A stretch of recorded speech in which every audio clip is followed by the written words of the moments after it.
Zamonaviy texnologiya va innovatsiyalar tez o'zgaradigan hozirgi davrda birinchi bo'lish juda muhim. Trendlarni kuzatib borish emas, aksincha, ularni yaratish davr talabi. Innovatsion guruhlarni tashkil etish o'zgarishlarning oldingi safida bo'lish imkonini beradi. Innovatsion guruhlar bu shunchaki mutaxassislar jamoasi emas.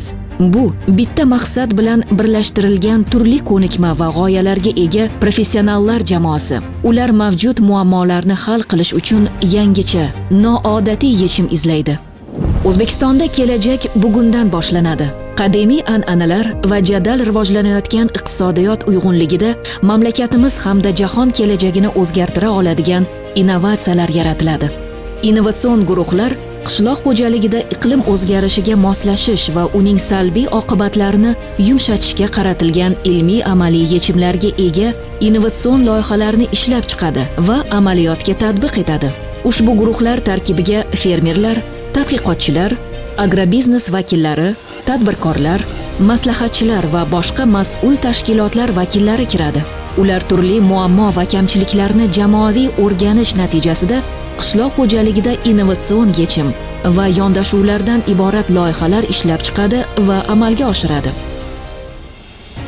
Yevropa Ittifoqi tomonidan moliyalashtiriladigan Birlashgan Millatlar Tashkiloti taraqqiyot dasturining O'zbekiston Respublikasi Qishloq xo'jaligi vazirligi bilan hamkorlikdagi qishloq xo'jaligi va oziq-ovqat sektorining yashil iqtisodiyotga inklyuziv o'tishini qo'llab-quvvatlash va iqlimga yo'naltirilgan qishloq xo'jaligi bilimlari va innovatsion tizimini rivojlantirish EU Agreen loyihasi doirasida Toshkent, Farg'ona va Qashqadaryo viloyatlarida agro-innovatsiyalarni sinovdan o'tkazuvchi va joriy etuvchi 18 ta innovatsion guruhlar tashkil etildi.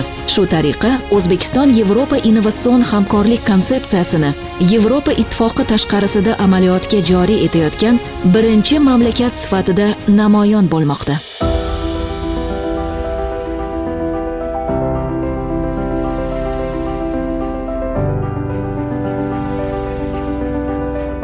Hozir kunda bizni loyihamiz doirasida bahorgi yumshoq bug'doyning 3 ta Janub gavhari, Navruz va Parvoz navlarini boshlang'ich urug'chiligini tashkil etish va sara urug'liklarini fermer xo'jaliklariga yetkazib berish ustida tadqiqot olib borilmoqda.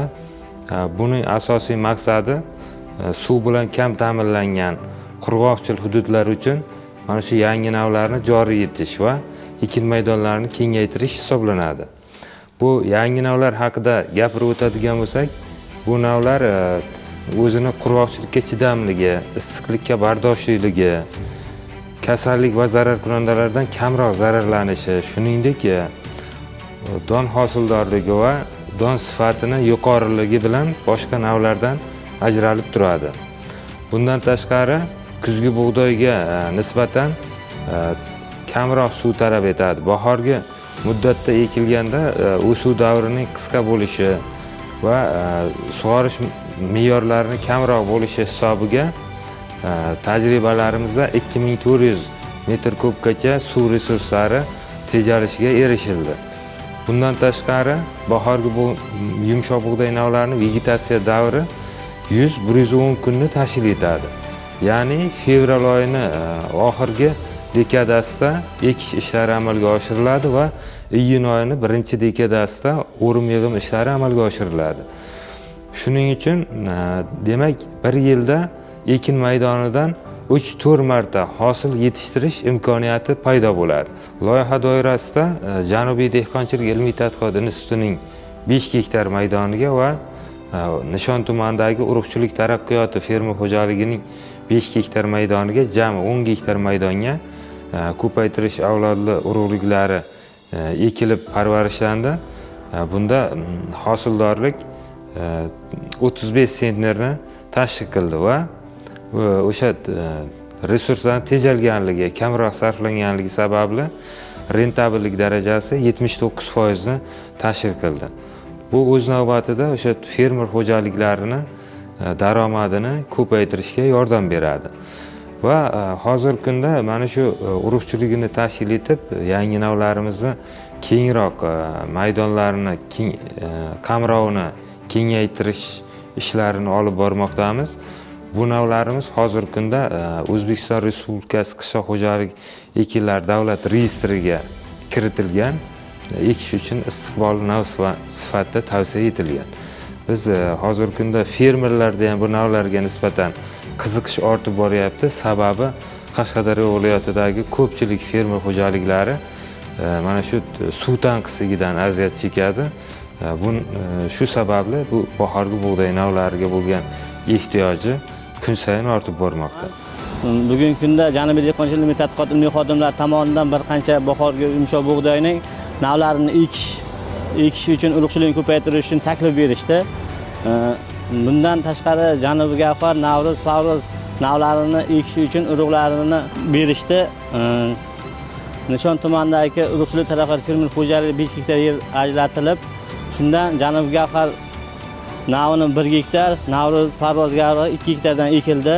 Bundan kuzgi bug'doy, yumshoq bug'doydan afzalligi bahorgi yumshoq bug'doyning urug' me'yorlari, kuzgi bug'doy urug'lari 200 kg dan ekilsa, bahorgi bug'doy urug' me'yori 120 kg dan ekilar ekan. Bunda olib qaraganda urug' sarfi kamayadi. Bahorgi yumshoq bug'doyni 5 gektar maydonda 3 ta navini ekdik. Bunda Janubiy Gavhar 1 gektar, Navro'z 2 gektar, Parvoz navini 2 gektar, jami 5 gektarda ekildi. 5 gektarda ekilib, urug' me'yorlari 120 kg dan ekildi. Kuzgi bug'doyda gektariga 200 kg ekiladi. Bunda urug' me'yorini ham kamligi sababligi iqtisod samaradorligini yaxshi bo'lganligi ko'rsatdi. Bunda 5 gektar ekilganda o'rtacha hosildorlik 28 sentrni tashkil etib, shundan 5 gektardan 14 tonna bahorgi yumshoq bug'doy navlarini jamladik. Kelajakda hozirda janubiy mintaqalarda suv kam talab qilinadigan joylarda ekishga taklif beramiz. Hozirgi kunda sug'orilayotgan yerlarda ham ko'p joylarda ham suv kamligi sababligi, lalmi yerlarimizga yerlar ko'pligi sababdan bahorgi bug'doyni ekishga tavsiya etamiz. O'ylaymizki, bu navlarni joriy qilish fermer xo'jaliklari va agroklasterlarni daromadini oshirishga va hayotini farovon qilishga xizmat qiladi. Hozirda innovatsion guruhlar bajarilgan ishlarni sarhisob qilar ekan, tizimda amalga oshirilgan ishlar, erishilgan yutuqlar to'g'risida keng jamoatchilikka yetkazishga faol harakat qilmoqda. Innovatsion guruhlar tomonidan qishloq xo'jaligida zamonaviy texnologiyalar va usullarni qo'llash orqali erishilgan yutuqlar tizimida ilm-fan va tadqiqotlarni integratsiya qilish orqali ishlab chiqarish samaradorligi va barqarorligini oshirishga xizmat qiladi. Shubhasiz, innovatsiyalar iqlim o'zgarishi, global aholi sonining o'sishi, cheklangan tabiiy resurslar, oziq-ovqat va ekologik xavfsizlikni ta'minlash zarurati kabi global muammolarga yechim topishga xizmat qiladi.